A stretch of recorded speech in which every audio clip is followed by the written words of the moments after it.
Okay, so when you think of ancient civilizations, what's the first thing that pops into your head? For a lot of us, right, it's probably images of mud huts, people terrified of eclipses, just this general sense of, confusion. We tend to see history as this steady, upward slope, with us standing proudly at the very peak. But what if that entire timeline is just wrong? Right, let's just dive straight into this. Because today, we're going to take a sledgehammer to that whole idea of steady progress. We're going to explore a perspective that suggests our modern view of the world, it might just be the very thing that's holding us back. Now, seriously, take a second and think about it. The word ancient itself usually brings up this standard story we've all been told, a story of simplicity, of superstition, and of, well, darkness. We picture them as primitive, confused, just sort of bumbling around, waiting for us to show up with the instruction manual for life. And it's a comforting story, isn't it? It puts us right at the top. But this entire explainer is built around one really provocative question. What if our modern, super individualistic way of seeing things is actually what's distorting reality? That is the core idea we are digging into today. That what we so easily write off as primitive was actually an incredibly sophisticated psychological technology. The source material for this calls that technology the ancient blueprint of interdependent wisdom. It's a whole framework for understanding reality that, for the most part, we have completely forgotten about. Now, when we hear the word interdependence today, we're probably thinking about, supply chains, or maybe even codependency in a relationship. But this is something much deeper. This is metaphysical. It's the difference between seeing yourself as a single lone dot fighting for survival versus a vital thread stitched into a massive living whole. So let's try to strip away some of this modern fog and look at three huge concepts in a new light, starting with wisdom. Because our current definition, it's pretty much the exact opposite of what this ancient blueprint says. See, we mix up wisdom with intelligence all the time. Collecting facts, having a high IQ. But the ancients drew a really hard line. For them, wisdom wasn't about knowing more. It was the skill of catching your own bias, like in the moment.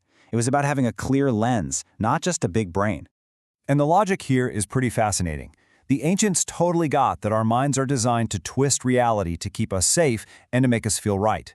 We hate being wrong. An intelligent person can just build a more complicated fortress of logic to defend a lie they want to believe. So for them, the daily question wasn't, how much do I know? It was, how am I twisting the truth right now? So how do they actually practice this? Through something called shadow work. Today, we curate our lives, right? We post the highlight reel, and we shove all our insecurities, our anger, our jealousy into the shadow because we want everyone to see us as good. The ancients believed that hiding this stuff creates a blockage. It literally isolates you from reality and from the people around you. And that was the entire point, facing your own shadow, being brutally honest about your own darkness. That wasn't a flaw, it was their armor. It was the daily practice that kept their perspective clear and protected them from fooling themselves. All right, let's move on to the next big concept and see how this all connects. This idea of integration leads us straight to enlightenment. And again, our modern picture of a lone guru on a mountaintop, it's about to get flipped on its head. We tend to think of enlightenment as this mystical solo journey, detaching from the messy world to achieve some kind of special status. But this ancient blueprint argues that's a total misunderstanding. For them, it was a tangible path you walked with dirt under your feet, fully in the world, as part of what they called a transparent society. And that transparency is everything. In these communities, everyone's light and their shadow were out in the open. And this brings us to a really cool point about language. When we see the word holy, we think pure, spotless, perfect. But the source material claims that the word holy originally just meant whole. It wasn't about cutting away parts of yourself to be pure, but about embracing all of it, the good, the bad, the light, and the dark. So the takeaway here is this massive shift in perspective. Life isn't about deleting your bad parts to appear perfect. The goal is wholeness. Just think about how much energy we all waste trying to be perfect. If the goal is simply to be whole, all of that energy is suddenly freed up. Okay. This idea of integration and wholeness brings us to probably the most controversial piece of this ancient blueprint, a concept that really pushes our modern buttons: fate. This blueprint directly challenges our cherished modern idea of absolute free will. It basically calls it an illusion. Instead, it frames fate as a flow. It wasn't some kind of prison sentence. It was more like a trajectory. The idea was that if you accept that your life has a kind of prescripted nature to it, you stop fighting against reality, and instead you learn how to surf the wave you were given. And their main tool for this was astrology.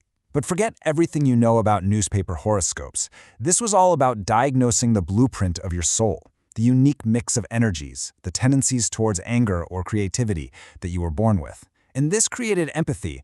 If I understand your map, I don't take your stubbornness so personally. I see that it's just part of your design. So this leads to the big question, right?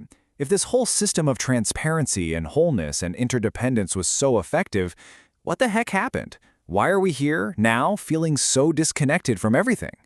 The source calls this the cloaking, and it points a finger at two specific culprits. First, the invention of writing. It took this living, breathing, conversational truth and locked it down into static, unchanging rules. And second, the adoption of the Gregorian calendar. This thing just imposed an artificial, mechanical clock time on top of the natural, cyclical time of the seasons and the stars, which effectively threw a cloak over the cosmos and cut us off from that universal flow. But listen, this isn't all doom and gloom. The source argues that this whole fracture is just part of a grand cycle, that psychologically, and maybe even spiritually, we're starting to circle back. We are beginning to crave that interdependent reality once again. And that's really the key takeaway here. This wisdom isn't gone. It's just been forgotten. It's based on the fundamental reality of being human, which means it's always there, it's always accessible. We don't have to invent some brand new solution for our modern isolation. Maybe we just need to remember the old one. So I'll just leave you with this one question to think about. If holy really just means whole, and that includes all your darkest, messiest parts, how much of your own energy are you wasting right now trying to be pure instead of just trying to be real?